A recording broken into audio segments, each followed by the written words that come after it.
Good evening, everyone. Good evening, Matt.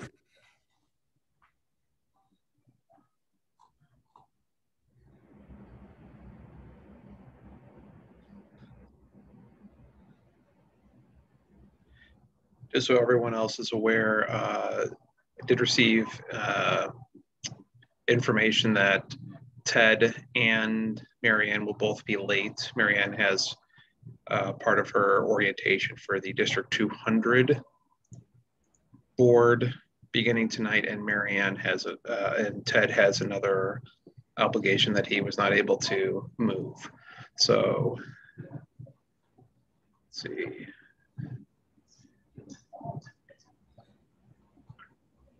I think the rest of us are here. Christian is here. Sarah is here. Virginia is here. And Colleen. And Colleen is here.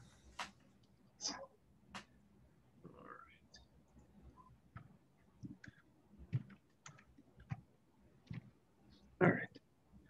We will then call to order. Will the secretary please call the roll? My apologies, Matt. I missed we're still the current board, correct? There's not been any. Correct. Thank you. Just reconfirming. I apologize. I was on mute. All right. Virginia Bloomshire. Here. Matt Fruth. Here. See who else is on. Ted Foss.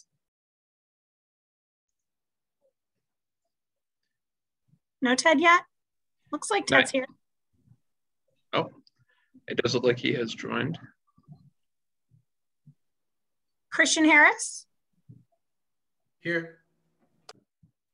Colleen Burns. Here. Has Marianne made it on? I don't see her. I think they were going till 7, possibly. Okay. So Sarah Glavin also present. Hello, can you hear me? Hi, Ted, we gotcha.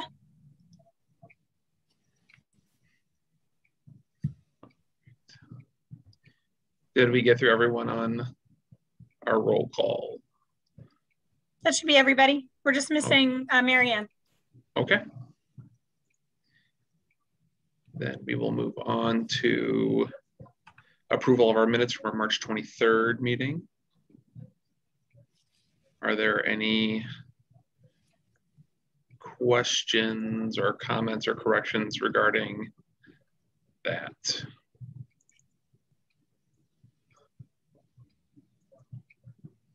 Hearing none, is there a motion to approve? Yes, Ted, we hear you.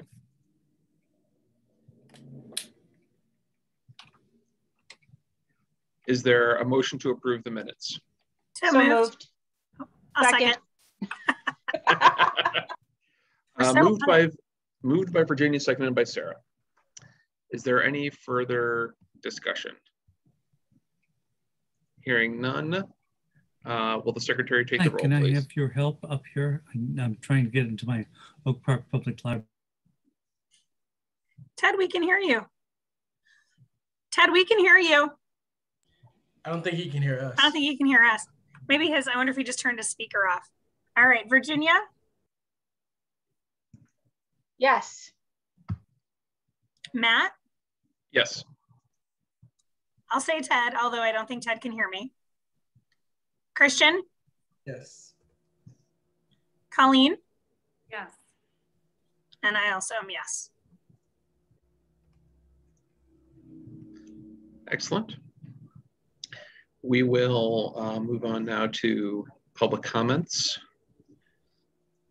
We have 2 email comments that were mailed in. I will give the chance of anyone who is here in person to any of the guests that are on the call to go first. If anyone would like to make a public comment at this time, if you can indicate by, I think, raising your hand or enter something in the chat. All guests should also be able to unmute their own microphones too, Matt. Okay.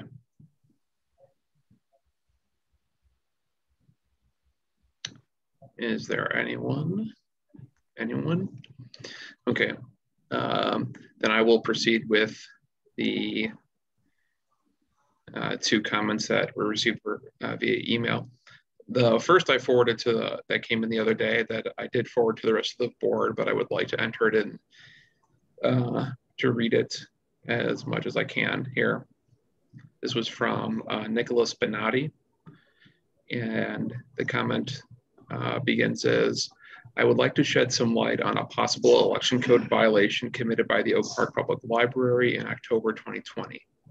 As reported by Rich Miller on Capital Facts on October 29th, Oak Park Public Library sent an email that asked its recipients want to know more about the fair tax and included a link to the League of Women Voters Oak Park River Forest website where recipients could allegedly learn more about the fair tax. Upon clicking the link to that website, readers are immediately and emphatically instructed to vote yes for the fair tax. Further down that webpage, an additional resource on the matter that provides more allegedly factual information on the fair tax also instructs readers to vote yes for the fair tax. This call to action to vote yes on the fair tax appears to violate Illinois Election Code 10 ILCS 5/9-25.1, Section B, which begins, no public fund shall be used to urge any elector to vote for or against any candidate or proposition, or be appropriated for political or campaign purposes to any candidate or political organization. As the Oak Park Public Library is a publicly funded institution, this appears to be an election interference as defined above. My concerns in the matter are manifold. 1, legal. Did the Oak Park Public Library violate the Illinois Election Code? And if so, what are the next steps and/or remedies? 2, ethical. Regardless of legality, did the Oak Park Public Library engage in unethical behavior by using publicly funded resources to advance a partisan and/or personal political agenda? Transparency. Are the staff and all trustees aware of the 6-month-old incident? What root cause analysis, if any, has been done to further investigate this incident? And what internal controls, if any, have been enacted to prevent similar partisan political agendas from infiltrating Oak Park Public Library operations in the future? How the concerns above align or fail to align with the mission statement of the Oak Park Public Library. Unfortunately, I am unable to attend today's board meeting. I would encourage board members and staff to review the supporting materials attached, familiarize themselves with the Illinois Election Code, and seek consultation, if necessary, as to how it should be applied in such a case as this. Considering the magnitude of the allegation, I am disappointed that the current library board president did not see fit to add recent Facebook conversation on this matter to the April 27th meeting materials, which raises concern over transparency at Oak Park Public Library and the intellectual curiosity of this board in general. I can assure I take the assertion of partisan politics in our learning institutions and the use of publicly funded resources to promote political agendas quite seriously. I hope the board shares this sentiment, and I await your response. As a response to this, I did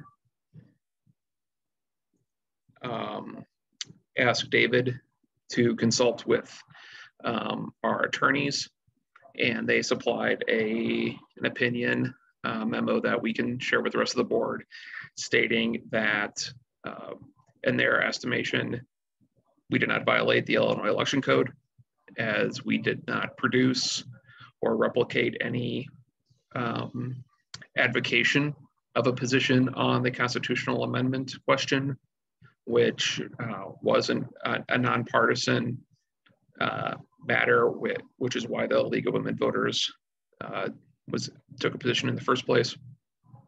Going forward, we will be, David has assured me that staff will be more diligent in confirming the content of websites that we link to.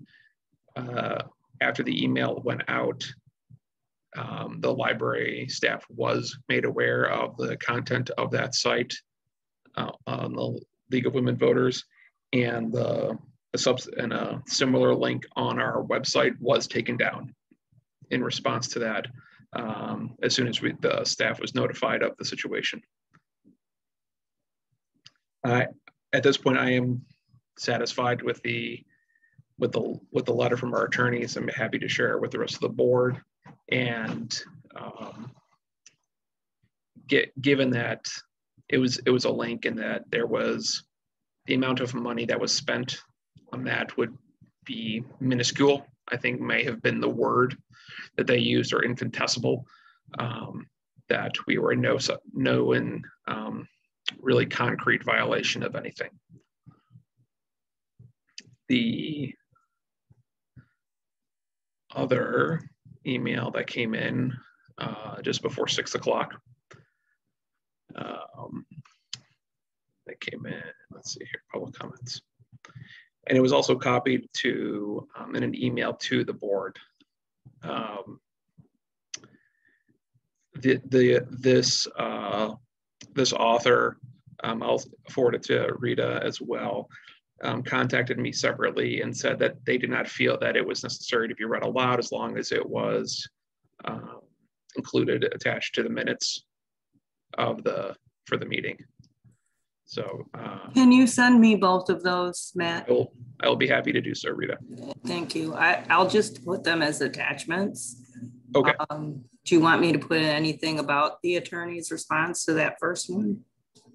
We can, I think we'll just have that memo. Or David could do that language too. I don't know.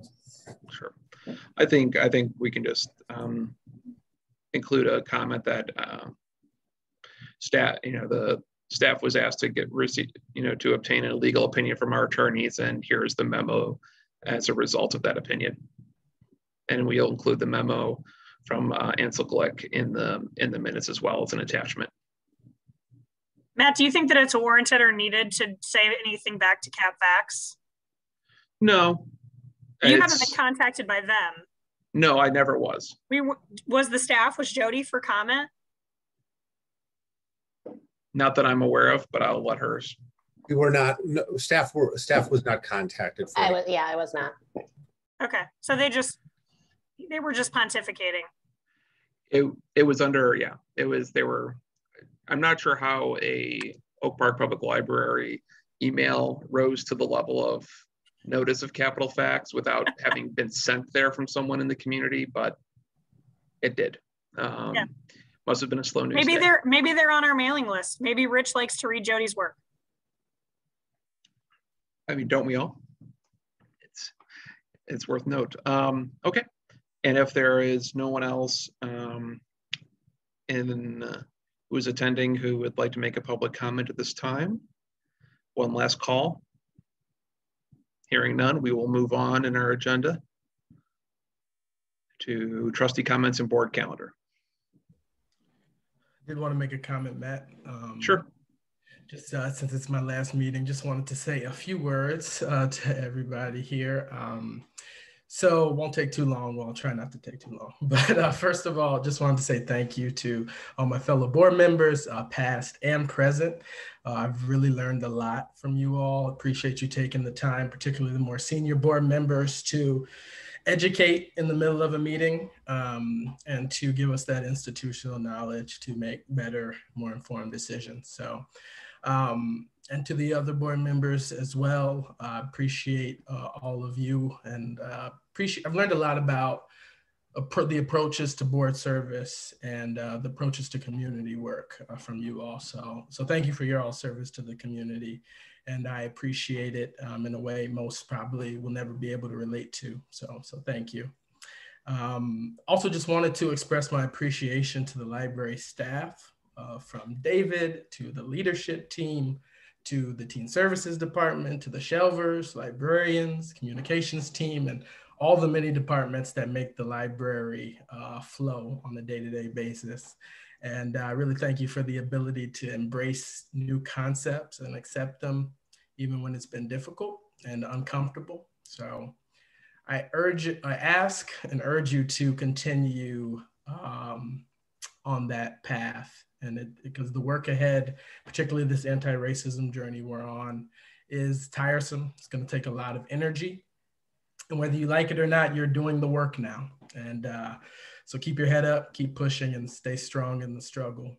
And brief thank you to my family, my support system, my faith. I never would have been able to had the courage to run for library board, and especially not, I probably would have dropped out when I saw it was 10 candidates for 4 seats, especially with heavy hitters like Matt Fruth and Sarah Glavin in the race. So I appreciate them for encouraging me, and because it's been a tremendous learning experience, and I've grown a lot from it. And just finally, thank you to the community for electing me to the position. I appreciate that faith in me. And I'm looking forward to continuing to be engaged in the community as long as there's work to be done. Thank you.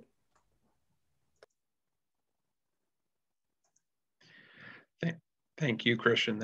I have really appreciated your service and your time and your friendship these last 4 years, and you have made all of us better. You've made the library better.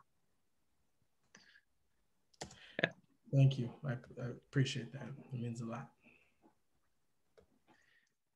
Any other trustee comments?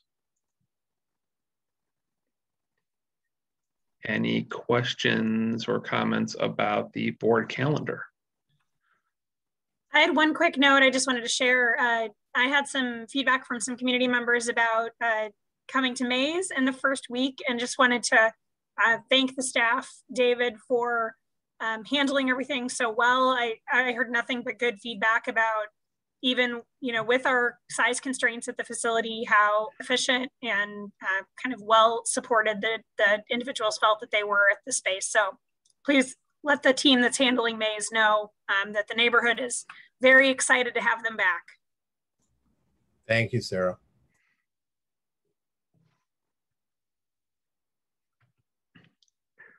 Okay. Any other trustee comments or questions about the board calendar? It is pretty standard. Nothing new, I think, or of note. David, anything in particular? It's a busy June, it looks like.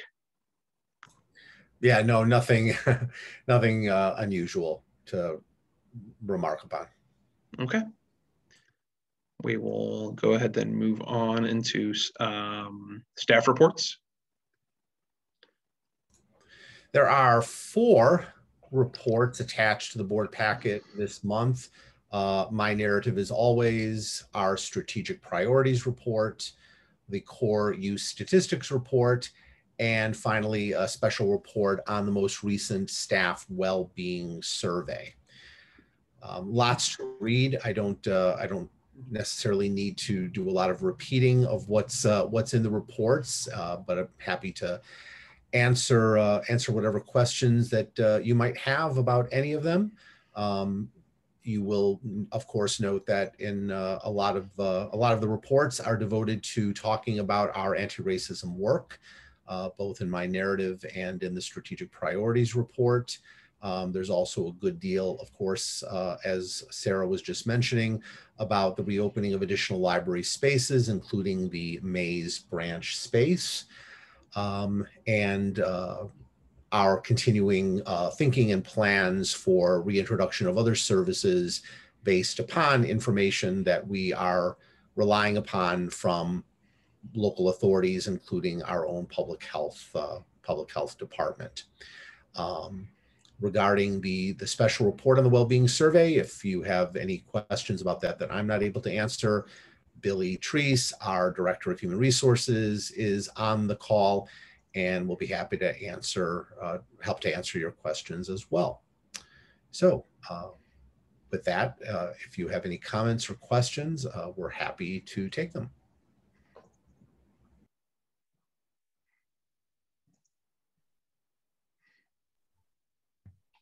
David, go ahead. Go ahead. No, go ahead, Virginia. I have sort of a more general question on the staff well-being. It looks like the staff well-being for part-time staff is markedly lower than for our full-time staff, but it doesn't look as though that's particularly new. Do we know what what contributes to that, or what's playing into that, you know, burnout is a little bit higher there, and their satisfaction in general seems to be lower than our full-time staff? That I'm going to ask Billy in a moment to talk about that as well. However, I would say certainly you're right. In past surveys, not only has the response rate from part-time staff members been lower, but perceptions as communicated by part-time staff have been lower, if you will, as well. Yes, I think there are a lot of things that that play into that. I'm not sure I would necessarily characterize it as markedly lower, but I think general stress, certainly, as the library did prepare and plan and move into later service stages, pandemic service stages, and more staff were coming back into our buildings and interacting with each other and with the community. We know that those factors played into some of the comments and some of the responses that part-time staff made to the survey. And none of that is a surprise. I think that we have learned a lot about what our part-time staff members need and expect, and we're continuing to learn and listening. And I'm going to let Billy join me now and talk a little bit about what he thinks we're hearing and learning, particularly from part-time staff members. Thank you, David, and thank you for Virginia for asking the question. It's something that I'm excited to see that our part-timers are now participating in these surveys more at a rate that kind of reflects our full-time response rates. And so we're going to get more and better information from all of our part-time staff. Yeah, I could tell you that our part-time staff experience the library differently than our full-time staff. You know, looking at the ENPS score, it's the kind of those first gray bars you're seeing on the screen there. The ENPS score, the Employee Net Promoter Score, you know, you'll see our full-time staff 63.6. That's like off the chart. You know, the scores can range from 100 to negative 100 to positive 100. You know, we have our full-time staff. Yeah, they're having a great experience at the library for the most part. You're going to see most of our promoters there. Part-time staff, 35 is considered a good score, but obviously it's different from our full-time staff. So what's you know, what I'm excited about is kind of starting to dive into now, what are the reasons why, specifically, what are the reasons why our part-timers might be considered detractors? Detractors are people who would have rated, you know, a score of 1 to 10, they would have rated 6 or lower. Why are they rating it lower? You know, I think I need to also just say here that anything I'm saying now would almost just be guessing like what that's actually. We do need to dig deeper and ask more questions. But thinking about the timing of when this survey was conducted, it was also the time that we were changing service levels, or experiencing a new service level at the main library, and also we're talking about opening up the Mays branch, which is creating some stress. And I think you know who are I think stress specifically for our part-time staff, and I say that because not that full-time staff don't do in-person work, they do. Or I'm sorry, yeah, not that full-time staff don't do in-person work, but our part-time staff, you know, I feel like they bear the burden of that. Kind of like think about like essential workers during this time of COVID. They're doing this in-person work that's, and they're doing it with potentially not having access to healthcare or other full-time benefits. So one thing I do know, and I'm thinking about like, you know, part-timers experiencing the library differently than full-timers. David, if you scroll down to the bottom, there's a question that we asked specifically to part-time staff. And at the bottom of the survey, I'll wait for it to catch up. We asked the questions specifically in 2 different ways, but getting at the same thing of who of our part-time staff members are interested in full-time opportunities. And what you're seeing there is about 60% of our staff are interested in full-time opportunities. that's 35-ish 35-ish staff members, like just in this report. There's some that didn't participate, but thinking about how many full-time opportunities come up at our library, how many full-time opportunities do we have? Maybe a few a year, maybe a handful a year. And so I think that can be also very, that experience can be frustrating. So these are things we're beginning to learn more about. I guess I could have guessed at these things before, but now we're learning more about them, and now I can dig even deeper. And I think also being kind of, especially with this full-time desire for full-time employment or for career development, being honest and transparent about what's realistic and what's possible at our library, beginning to have those real conversations with staff can help. So I've said enough there. Might have generated more questions. I'm going to ask some follow-up questions, mostly because, as we start talking about, the budget in October, as we're looking at the new equity framework, there's a big part of the picture in there about bringing people into the library and also retaining them. And so when I'm looking at this, I'm kind of looking at the picture of, are we equipped to keep who we get? If when we're getting new people, they're coming in at a part-time level, and just understanding the disparity in, what our leadership looks like and what more of those part-time workers look like. Is that also a little bit of the issue that's leading us to do this framework? So can you talk a little bit more about, now that you have the numbers, now that you have the data, what are the specific things we're going to do to start digging into, why is that net promoter score so different between, because I agree, 35, not too shabby. I know in my industry that's not a horrible net promoter score, but just the difference between the full-time and the part-time, how are we finding out what that gap is, so that, to the graph at the bottom that you're talking about, so that we do get to keep those people, so that we can move them into full-time positions as they do open.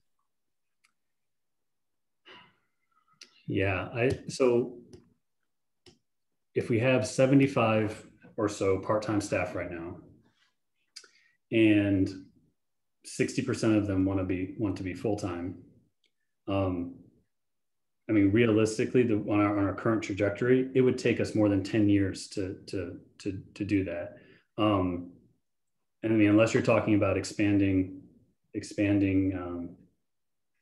hours, like the wages and salaries budget dramatically, or expanding expanding the healthcare benefits budget. I feel like we're going to be, unless those two things can happen, I think we have to look at a kind of a trajectory of about 10 years to do that. Are we going to hold on to all of these part-time staff for that long, waiting for that to happen? No, that's not realistic. I'd say throughout the pandemic, our turnover has been next to nothing. It's been in the single digits. And so we've been able to keep our staff through there. But when as restrictions continue to lift and our staff can go elsewhere for full-time jobs, part of me wants to. I'm not thinking we're going to get to keep all of these people, not by any stretch of the imagination. I just want whatever the difference is between how our full-time and our part-time staff are responding, whatever's in that gap, I don't want that to be the reason that we lose people, especially seeing that we have that gap in their response, in their satisfaction. But then at the end, when we're asking them, would you still want to stay here and work full time? They're saying yes. So I want to make sure, no, I don't think by any stretch of the imagination, we're going to be able to take all of these people and turn them into full-time employees in like the next 6 months or something. But I want to make sure that whatever it is that they're negatively reporting in their satisfaction in their day-to-day, that's not the reason that we lose them. I understand we can't control the whole job economy. Mm-hmm. I just want to make sure that we're providing for them the same opportunities for satisfaction in their work that we're obviously providing to our full-time staff. Yeah, thank you for getting me back on track there, Virginia. Was saying that I think it's so full-time staff members and part-time staff members experience the library during the pandemic differently, and I think this survey is reflecting that. You know, if we kind of boil down into if we go down to the comments, I think what it boils down to is part-time staff members. We've heard that not feeling included in decision-making processes, not necessarily knowing what's going on or going to happen before it happens. For like transparency from leadership team, management team. These are things that we've heard, but I want to temper that when I say those things. I want to temper it with, David, if you scroll back up a little bit, and we talk about like communication from supervisor or communication from the leadership team. It's not a majority. Just go back a little bit farther. There you go. Those pie charts there.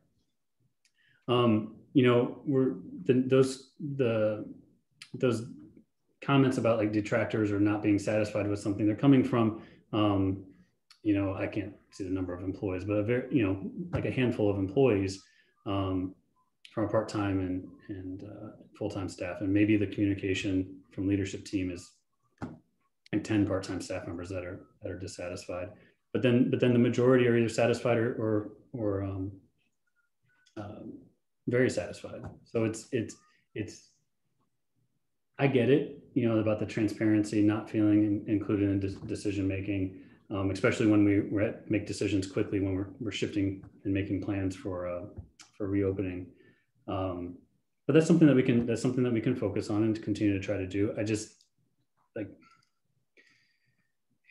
it's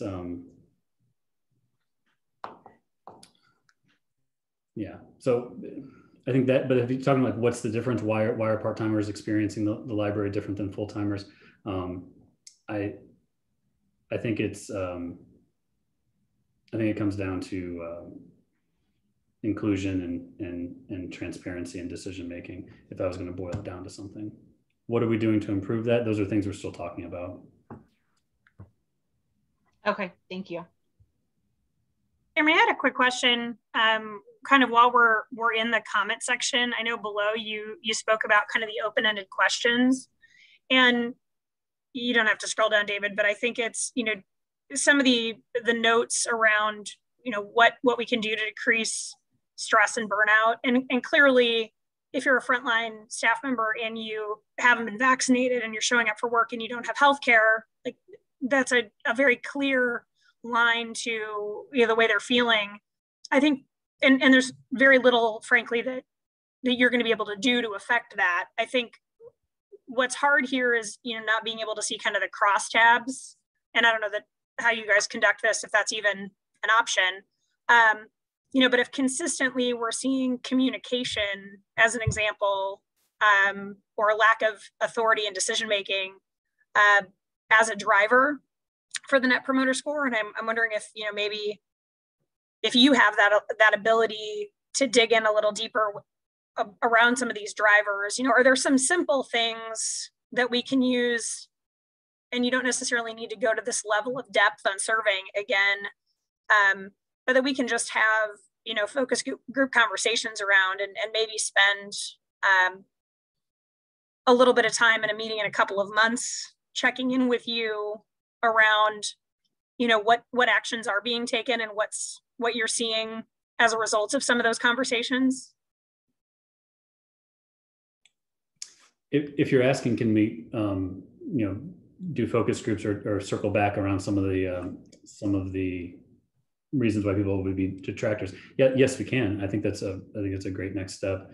I'll leave you guys, you and David clearly are the experts in kind of how you want to conduct your conversations with the staff. I think one of the things that's tricky for us is, we get a moment in time like this, and, we may not have a conversation with you again about this particular thing until the next survey, whenever that takes place. So I think, if we could maybe in a staff report or something else have an opportunity to kind of check in against what practices you employed and how it's tracking, I would appreciate that.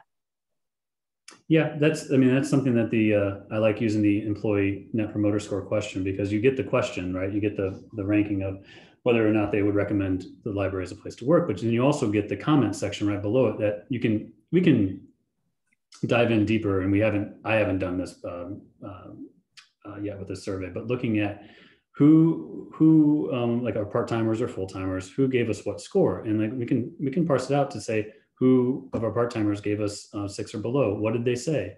Are there some things that are there actionable items that we can do to fix this? Or if we're not able to do something to fix it, being honest about like, this is what we heard in the survey, or just being honest about our limitations. Right.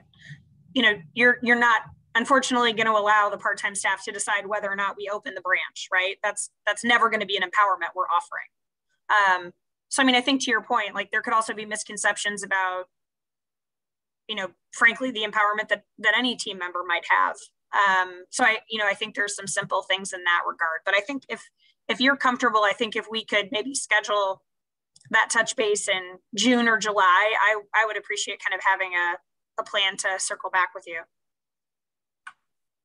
Yeah, we sort of are thinking about a quarterly, and I almost quarterly, much, but a quarterly survey for this, just to get more of a routine of the ENPS question and seeing, so we can start gauging how we're doing from quarter to quarter. Again, but recognizing it's a moment in time, but if we have our good participation, it'll show us a trend over time.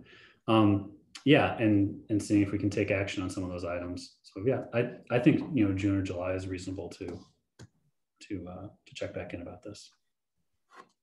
Thanks for that. I had one other question. If anyone else has questions about the survey, though, I'll wait till we've got this part wrapped for you.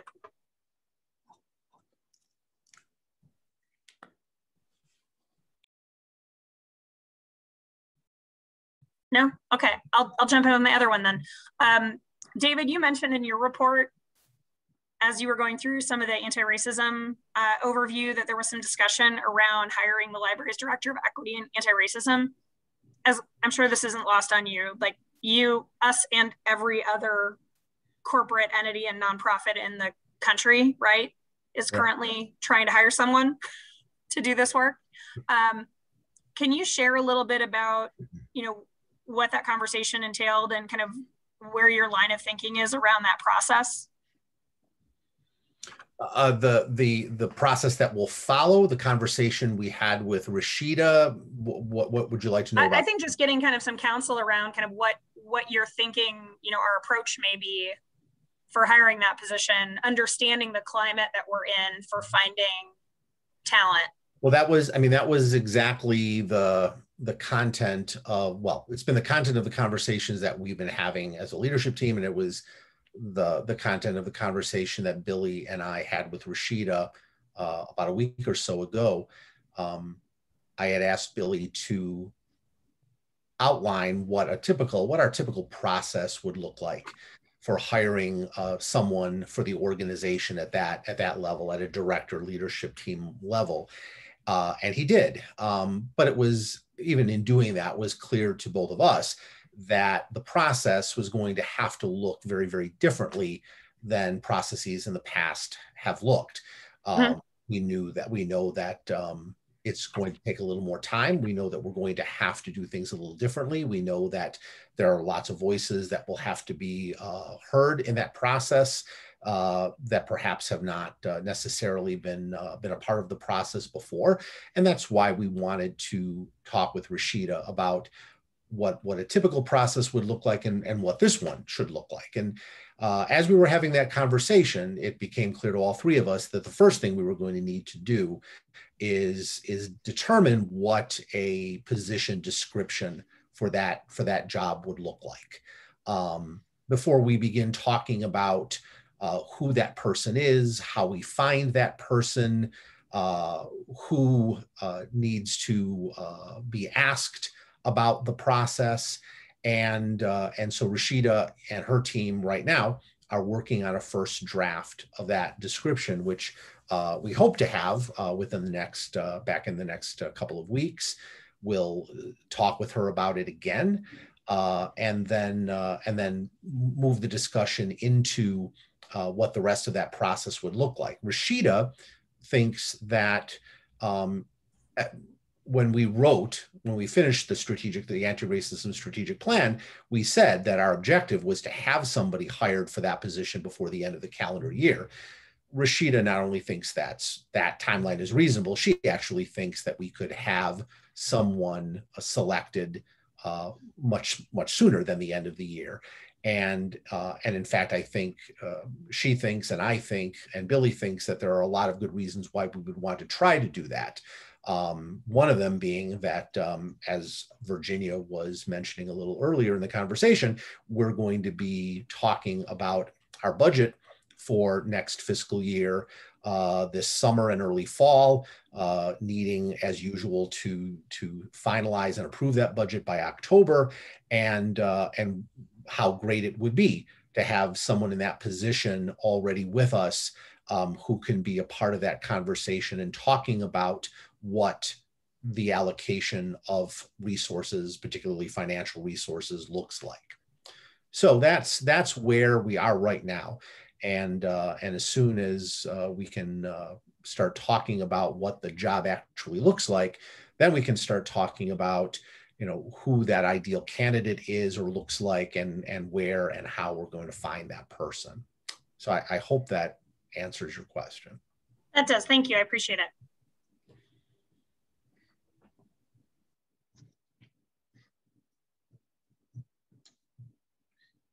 If there aren't any more questions, we will move on to our strategic priorities. Or if there's any other questions about this report.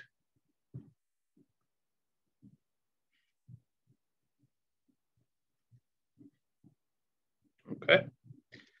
We will go on then to, we've seen the core statistics. David, is there anything you want to bring to our attention here? Not really. I mean, I think when you look at these numbers, I think anyone could have guessed that certain numbers would have increased, including physical materials use and building visits as we've reopened our spaces.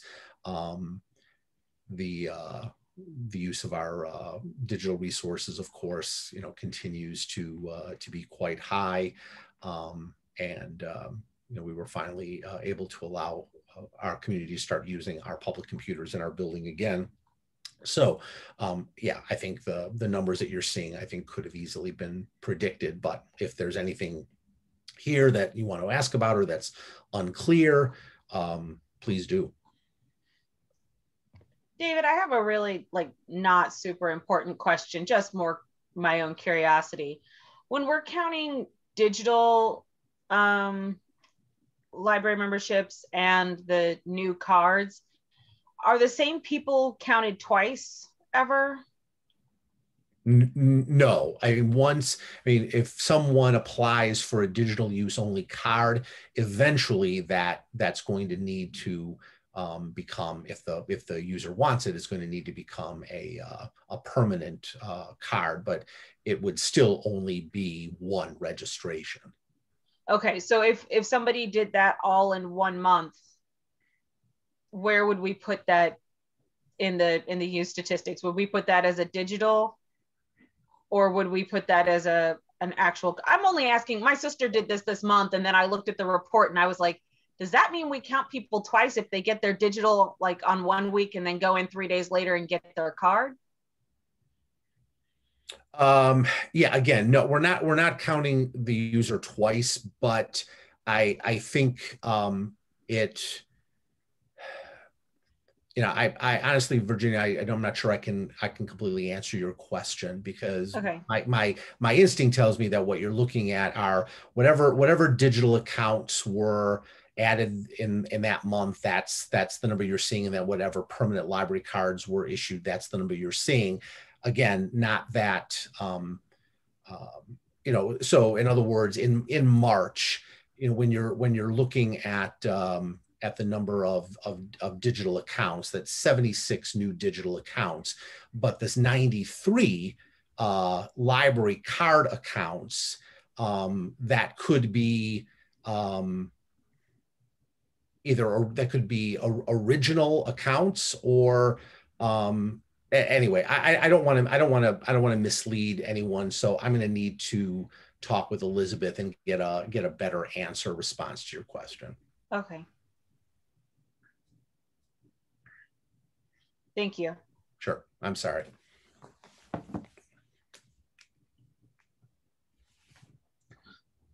Okay.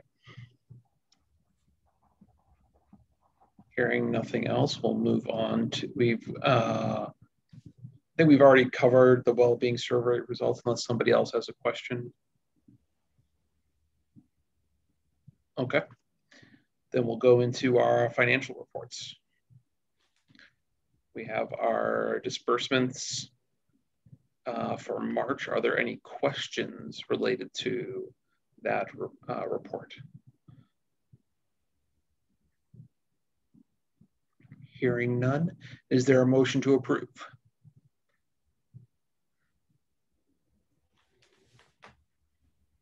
So moved. Moved by Sarah. Is there a second? Second, Ted. Thank you, Ted. Is there any further discussion? Hearing no further discussion, will the secretary take the roll call vote, please? Virginia? Aye. Matt? Aye. Ted? Aye. Christian? Aye. Colleen? Aye. Sarah is also an aye. Did Mary Ann join us? I don't think so. Okay, Not no yet. worries. I was just looking at the clock. All right, the resolution is approved. We will move on to our foundation funds and financial report narrative. So this is just a quarterly report of all of the funds that are held by the Oak Park and River Forest Community Foundation, and the amount this year of the disbursement, which was just over $16,000.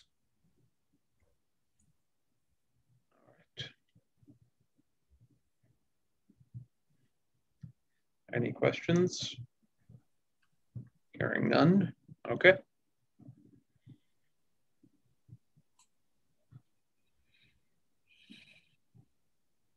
So we have Jeremy's report here. And Jeremy's also on the call if anyone has any specific questions about his report.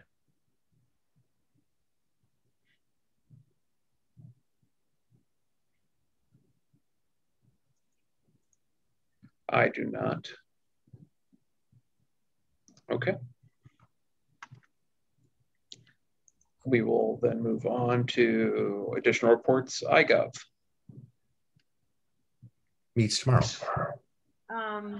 So I don't think Mary Ann has joined us yet, but at the most recent iGov meeting, following up from Mary Ann's report from last month, iGov continued the conversation about its future and seemed to settle on prioritizing sustainability and being more collaborative amongst and between the taxing bodies on sustainability. So the village has been working on a plan, and iGov is hoping to potentially hold a forum to talk about it. There was, again, discussion about open meetings and whom from each of the taxing bodies might be represented and how to actually achieve that. But just wanted to flag that for everybody. It was the last meeting for several members, so we also said goodbye to a few folks. And iGov is looking forward to seating new members when everybody gets sworn in. That's it for me.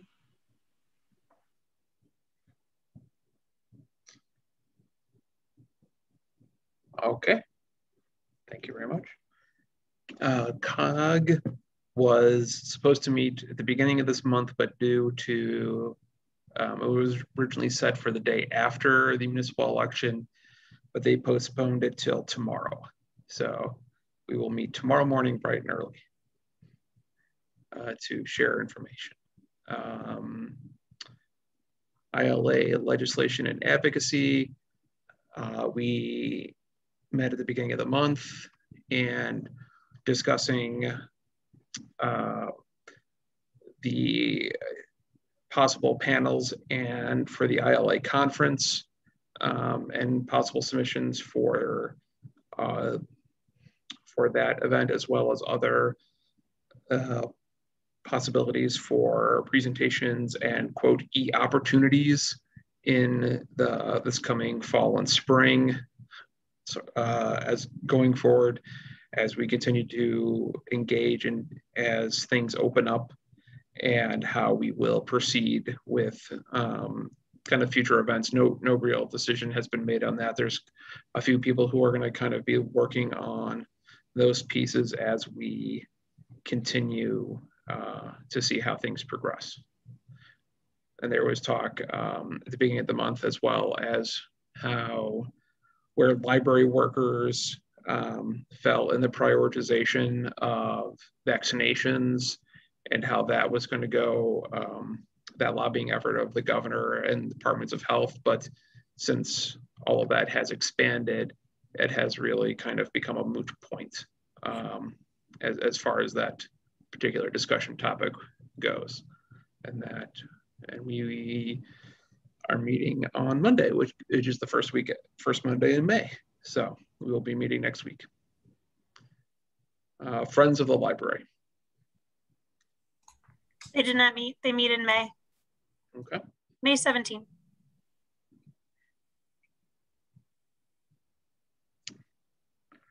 All right.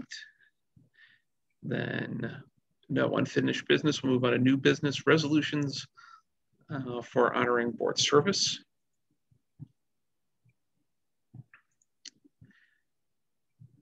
As presented to the board, wish she would be here. We will approve it without her and let her know. I'm sure she's already seen it as she read the minutes, but I'll be happy to read this despite her being occupied with her next job, her next elected office. Whereas Marianne Mohenraj was elected by the people of Oak Park, Illinois, to serve as their elected representative on the Board of Library Trustees for the Oak Park Public Library in April 2017. And whereas Marianne Mohenraj has dutifully and responsibly served in that capacity throughout the 4 years since the date of that election. And whereas Marianne Mohenraj has served as Oak Park Public Library, served the library as representative at both the Friends of the Oak Park Public Library and the Oak Park iGov Committee. And whereas Marianne Mohenraj has distinguished herself in that service through her determination to improve services and programs of the Oak Park Public Library and the lives and the people of the community she was elected to serve. Now, therefore, be it resolved, the Oak Park Public Library, the Board of Library Trustees of the Village of Oak Park conveys its deepest appreciation to Marianne Mohenraj for her dedicated leadership and her compassionate service to the Oak Park Public Library, adopted 27th day of April 2021 by unanimous vote of the Board of the Library Trustees of the Village of Oak Park, Illinois. Is there a motion to approve? So moved. Second. Moved and seconded. Will the secretary take the roll, please? All right, trying to find my unmute. Virginia. Aye. Matt. Aye. Ted. Aye. Christian. Aye. Colleen. Aye. And Sarah is also an aye. Excellent. Thank you all. Hi, everybody. Hi, did you hear it? I did actually. I just came in, as Matt was reading it off. So thank you. So I'll add you to the roll. Marianne, do you affirm? I'm not sure if I should, but I'll abstain on that one. So. All right, it is. Hearing no objection, we will declare it passed by unanimous. There's no dissenting votes. Thank you. And then now we will have a resolution for Christian Harris.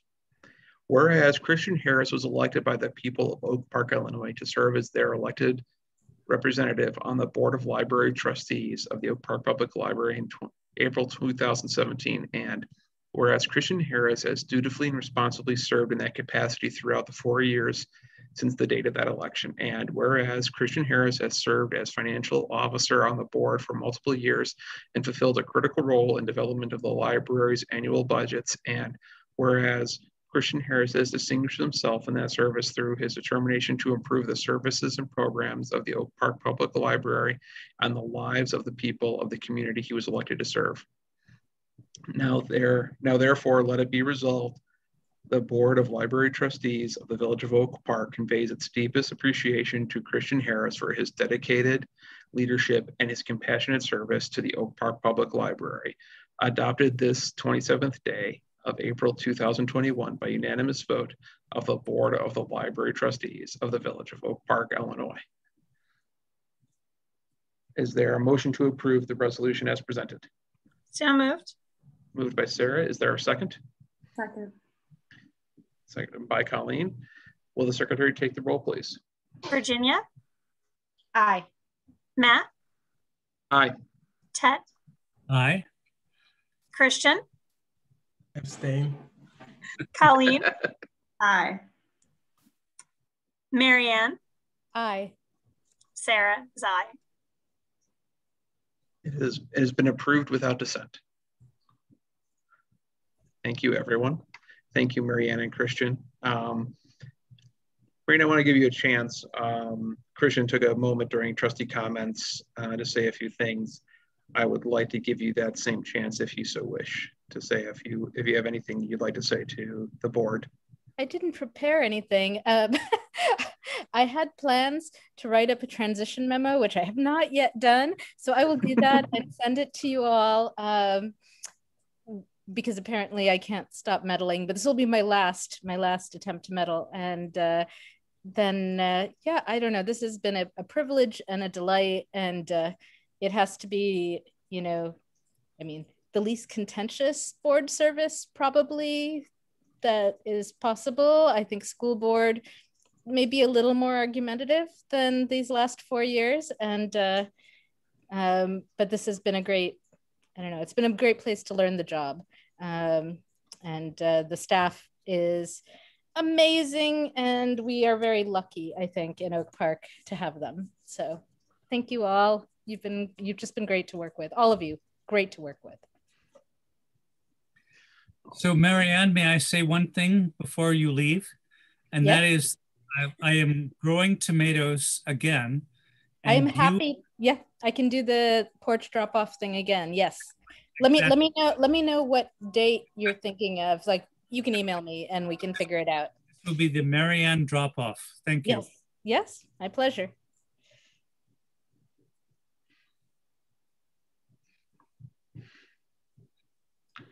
Okay.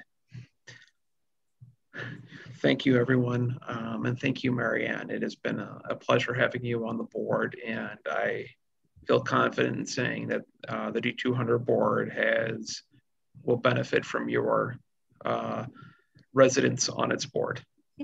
Did you know there's like 3 times as many meetings? I bet you did know that. So the next item on our agenda is the appointment of board nominating committee.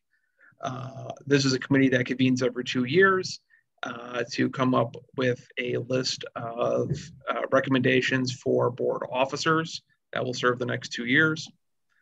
I have contacted individuals who have agreed to serve. It will be Ted, Virginia, and Colleen. Colleen will serve as the chair of the nominating committee.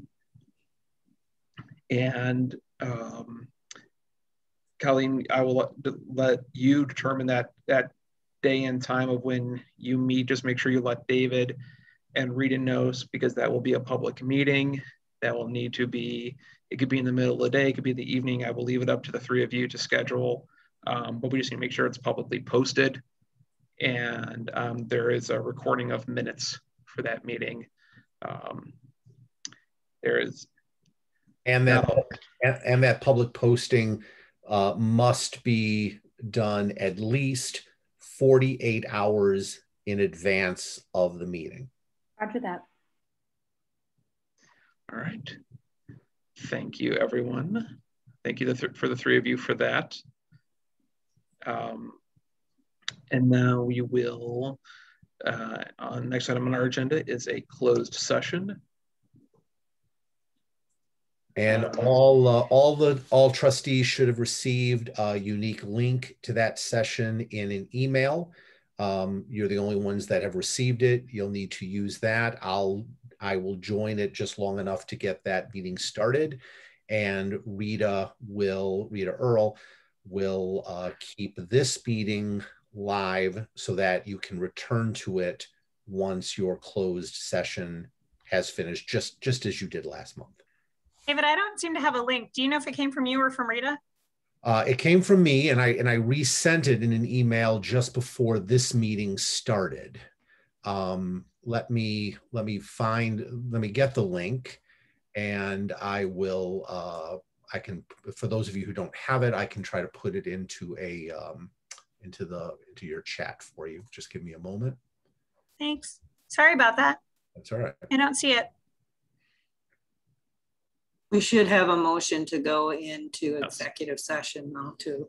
Yes. Is there a motion to move into closed session? So moved. I'll second. Second. Stop. Virginia moved. Sarah Virginia and I just can't stop today. We're on it. You're on the same page. Will the secretary take the roll, please? Virginia? Aye. Matt? Aye. Ted? I think he jumped over you already. Yeah. Christian? Yes. Colleen? An aye for me too. Marianne? Yes. And then myself. Aye. Okay. I will meet you all over there. Just give me who besides Sarah needs me to send that to them in a chat? Anybody else? Colleen, you need it too? Okay, let me send it to Sarah. I just sent it to you. Thank you. And let me find you here, Colleen. And I just sent it. Sorry, David, I can't seem to find it, but thank you. I just sent it to you in a chat. Appreciate that. Then I'm going to leave this meeting and start that one.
I need to start muting the sound of my computer as I move between Zooms, because I get this pop in my headphones that just is much louder than any other sound that comes through during a meeting, and it's very disorienting. That's no good. Do you need me to bring the agenda back up, Matt, or not? No, I've got it. Okay. So let's give it another minute. Let's see. I believe that's all 7 of us. We are back in regular session, having concluded our closed session. And there will, at this time, we will vote on a decision on a consensus that was reached in closed session regarding the compensation for our executive director. Is there a motion to set the new salary for the executive director to $153,254 annually? So moved. Moved by Ted. Is there a second? Second. Second by Christian. Will the secretary take the roll call, please? Virginia? Aye. Matt? Aye. Ted? Aye. Christian? Aye. Colleen? Aye. Marianne? Aye. Sarah's an aye. Well, thank you, everyone. Can I just ask, is there an effective date for that salary change? Effective tomorrow.